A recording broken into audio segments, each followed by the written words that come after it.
Hey folks, and welcome to Subjective Thoughts.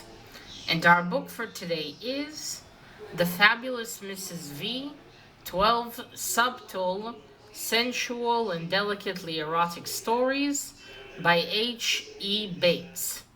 The publisher is Penguin.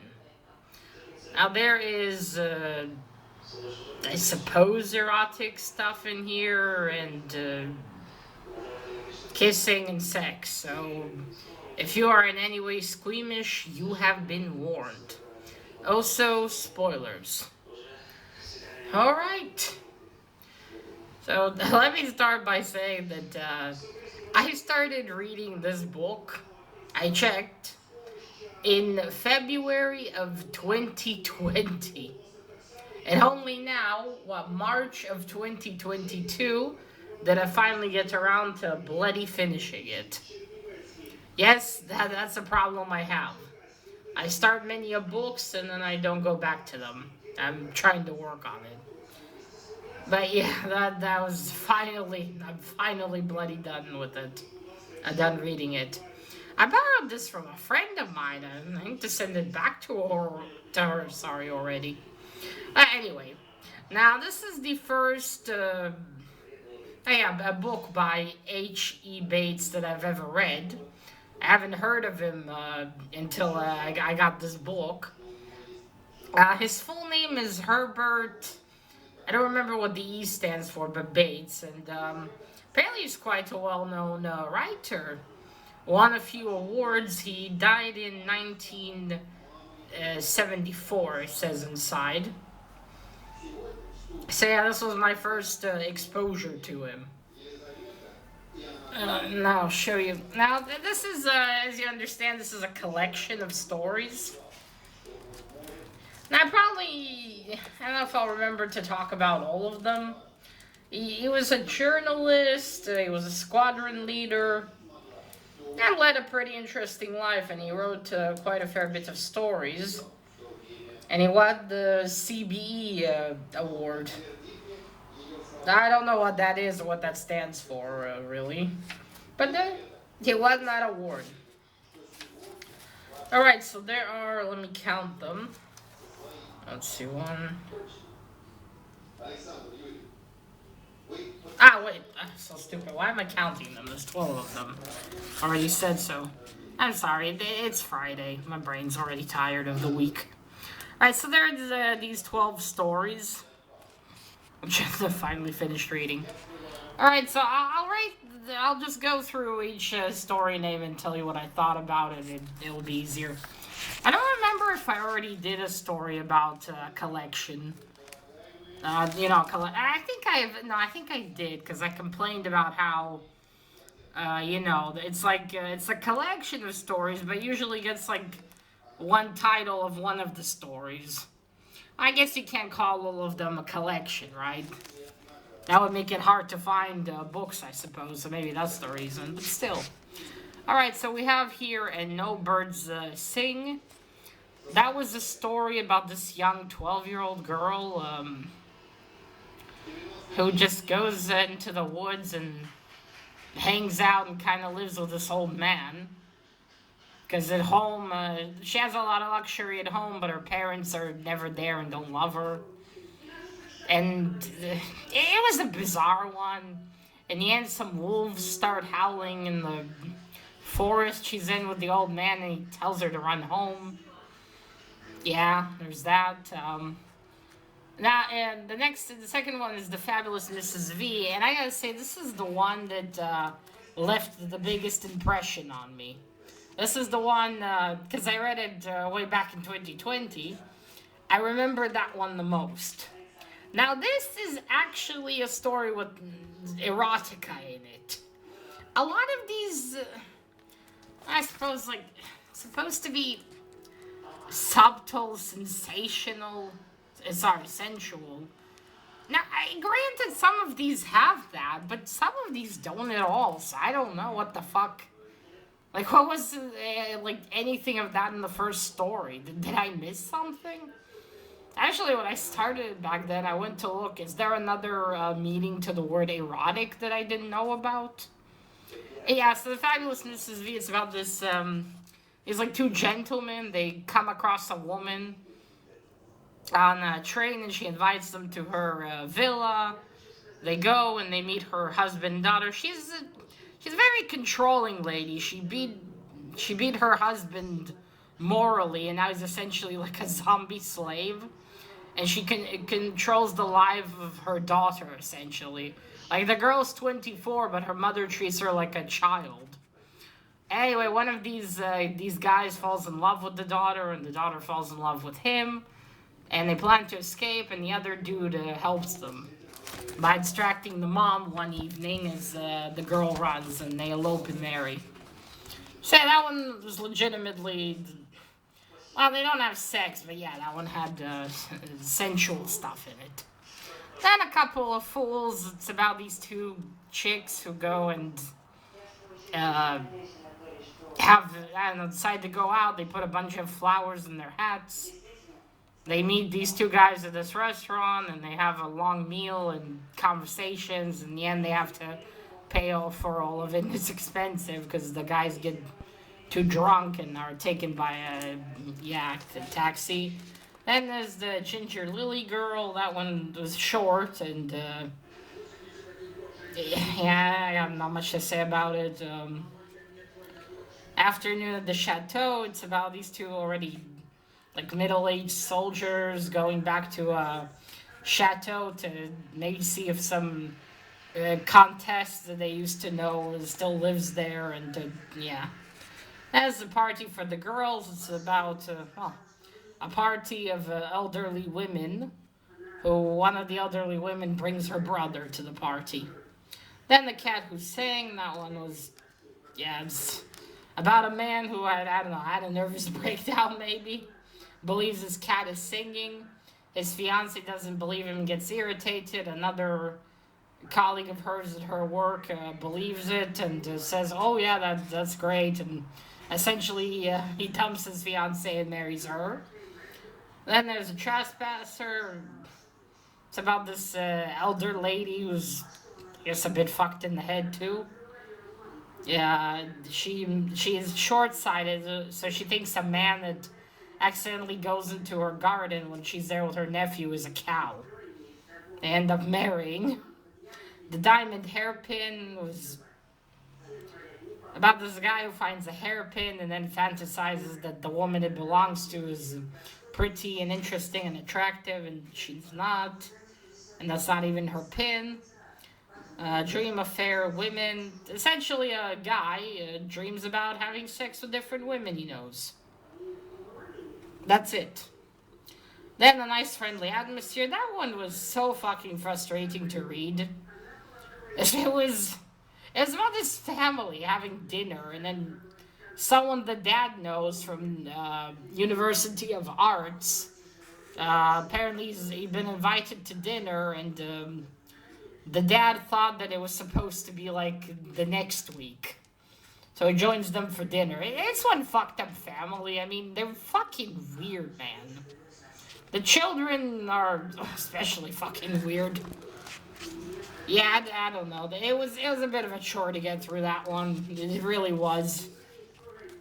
Like, the kid just yells at birds to die, and their eating is weird. The mom can't cook. The dad's weird. By the end of the story, I started to dislike this family. Like, the guy they invited, like, the dad invited, like, the mom's against the jewelry and all that, and she brings down to show a ring that her mother left her. Because the guy has this ring that's a keepsake. And he says, "Oh, you could just sell this and, get a lot of money and, like, finance more vacations to Spain." They like going to Spain. And anyway, they give him the ring so he could give it to someone he knows will, possibly pay them for it. I get the feeling he was going to scam them, and I really hope he did. Because it ends with the children wanting to go kill something. Lovely, lovely. Yeah, I hope he scammed them, took the ring, and fucked off. I really do. And then The Lotus Lands, last one. That one was just about a doctor. They were in Tahiti, I think. He was going with the doctor was going with a friend of his. He needed to give a Chinese man some pills, and that was it essentially. Now, granted, there's a lot of descriptions and all that. It's not as um not as not as simplistic as I'm telling it, but now I'm just telling you the gist of it. So essentially, I read only yeah. So I started reading like these two stories and No Birds Sing, and then The Fabulous Mrs. V, and that's where I stopped back in 2020. Now I finished reading the rest of them. So yeah, I was.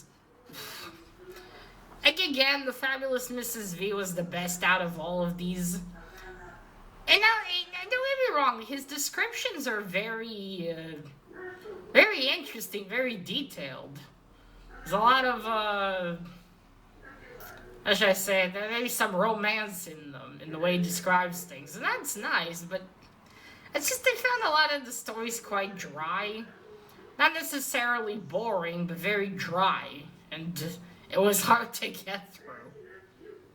And I still, for the life of me, cannot understand how the fuck some of these can be counted as sensual or erotic. Like, yeah, a couple of them are, for sure.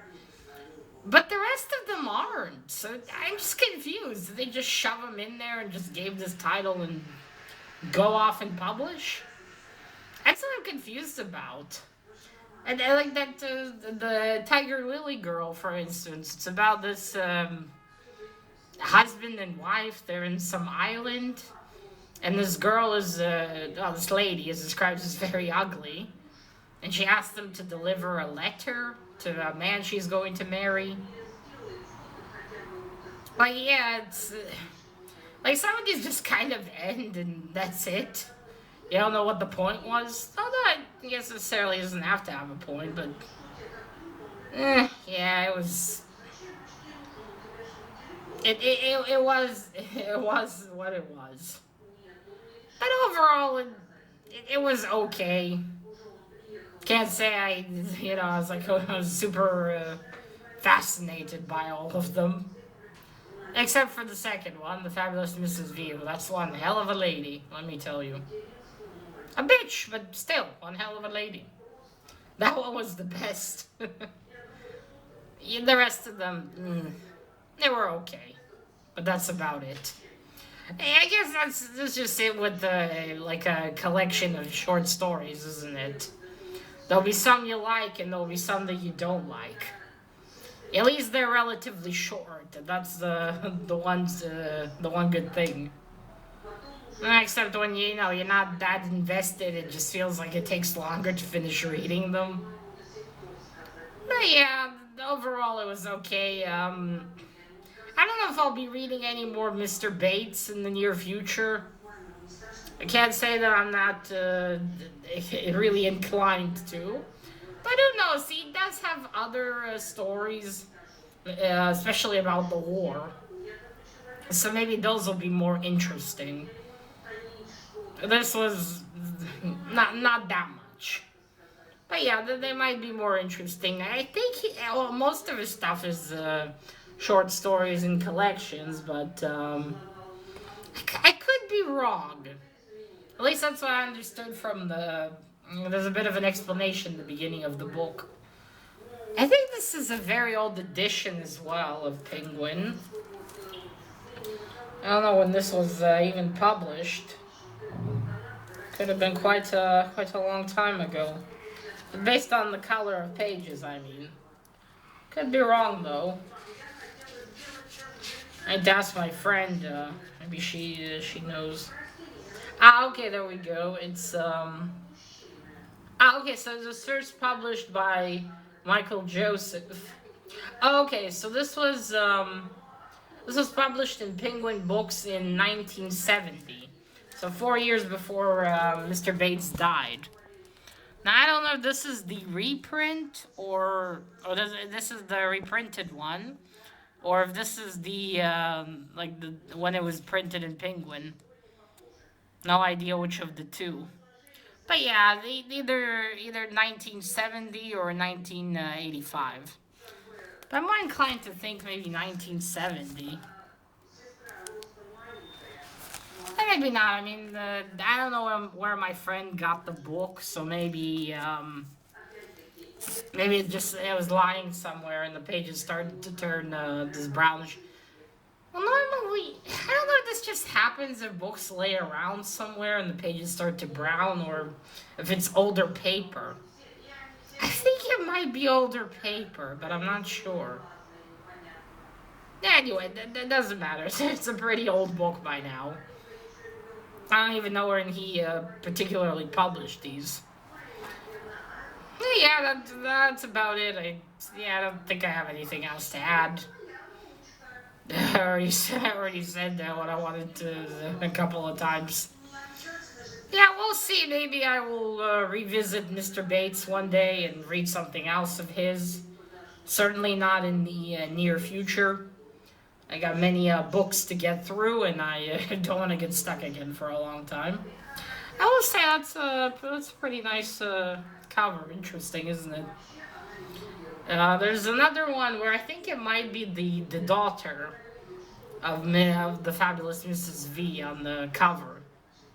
I don't remember if Mrs. V was blonde or not. Anyway, doesn't matter. Alright, folks, so that is it. Let me know, have you ever read anything by H.E. Bates? What do you think about him? Have you even heard of him? Well, I didn't, but granted, I don't live in America, and I don't know if if he's discussed maybe in, I don't know, writing classes and stuff like that. Perhaps. Let me know if you know.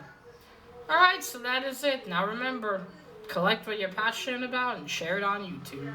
Bye!